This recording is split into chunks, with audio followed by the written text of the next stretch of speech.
As far as the war, NATO, officially, I'd like to draw your attention to Dologi. NATO has officially stated that it considers cyberspace a battlefield, an area of military action. And you're involved in that battlefield. Russia is fighting on that battlefield, correct? No, no, Really? that is not correct. Really? If we wanted to do that, NATO did say that it considers cyberspace an area of combat, and it prepares and even conducts exercises. What stops us from doing the same? If you do that, we will do the same thing, but we don't want that. Just like we don't want space militarized, in the same manner, we don't want cyberspace militarized. Do you fear that American intelligence is deep inside Russian systems and has the ability to do you a lot of damage in cyber? I'm not afraid, but I bear in mind that it is a possibility. In February, Kremlin critic Alexei Navalny was jailed after a flight to Moscow. The month before, Navalny was poisoned with the nerve agent Novichok and almost died. He blamed the Russian government, but officials denied any involvement. Thousands of Russians across the country protested Navalny's arrest. Did you order Alexei Navalny's assassination? Of course not. We don't have this kind of habit of assassinating anybody. Will you commit that you will personally ensure that Alexei Navalny will leave prison alive? Look, such decisions in this country are not made by the president. They're made by the court, whether or not to set somebody free. As far as the health, all individuals who are in prison, that is something that the administration of the specific prison or penitentiary establishment is responsible for. And there are medical facilities in penitentiaries that are perhaps not in the best condition, and they are the ones whose responsibility it is. And I hope that they do it properly. And I proceed from the premise that the person that you have mentioned, the same kind of measures will apply to that person, not in any way worse than to anybody else who happens to be in prison.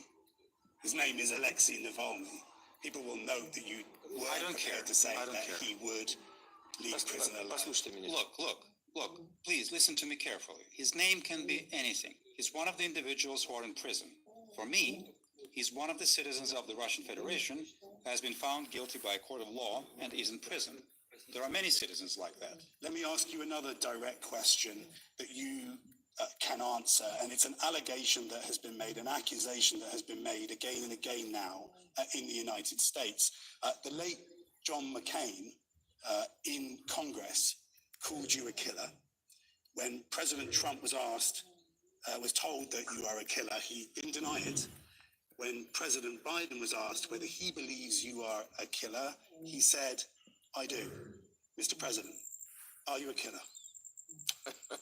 Look, over my tenure, I've gotten used to attacks from all kinds of angles and from all kinds of directions under all kinds of pretexts and reasons and of different caliber and fierceness. And none of it surprises me. People with whom I work and with whom I argue on the international arena, we're not bride and groom. We don't swear everlasting love and friendship. We are partners.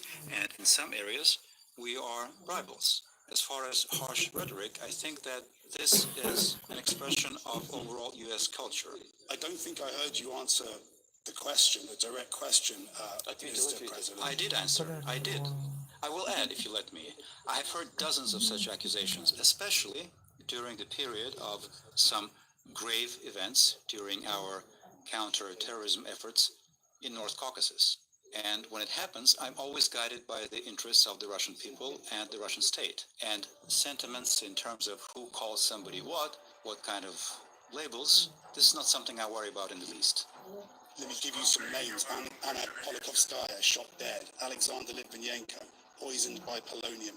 Sergei Magnitsky, allegedly beaten and died in prison. Boris Nemtsov, shot moments from the Kremlin, moments from here. Mikhail Lesin died of blunt trauma in Washington, D.C. And all of these are coincidences, Mr. President.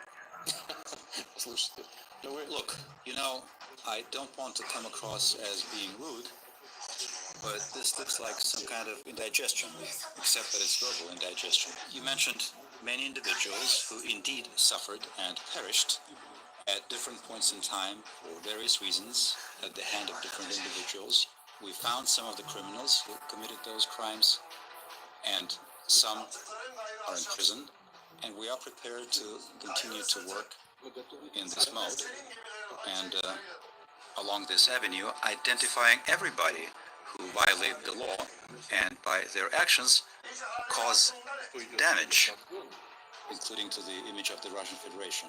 However, just piling everything together is meaningless, inappropriate, and baseless. If one sees this as a line of attack, then very well. Let me listen to it one more time, but I repeat, I have heard it many times, but this doesn't baffle me. Just weeks before our interview, a commercial airliner was forced to land in Belarus, and a journalist, Roman Protasevich, was arrested. Days later, Vladimir Putin appeared, smiling alongside the leader of Belarus, often described as Europe's last dictator. Did you have prior knowledge that a commercial airliner would be forced to land in Belarus and that a journalist would be arrested? No, I did not know about this. I didn't know about any airliner. I didn't know about the individuals who were detained there subsequently. I found out about it from the media. I didn't know. You will be replaced at where you are. I will be replaced at where I am. But I am confident that the fundamental pillar of the Russian economy and statehood and its political system will be such that Russia will be firmly standing on its feet and looking to the future confidently. And would you look from that person for some kind of protection the same way that you offered to Boris Yeltsin when you took over? Я даже не думаю об этом. I'm not even thinking about that. These are tier issues. The most important thing, the single most important thing, is the fate of this country and the fate of its people. Thank you very much for your time, Mr. President. Hey, NBC News viewers, thanks for checking out our YouTube channel. Subscribe by clicking on that button down here, and click on any of the videos over here to watch the latest interviews, show highlights, and digital exclusives. Thanks for watching.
Может, наверное,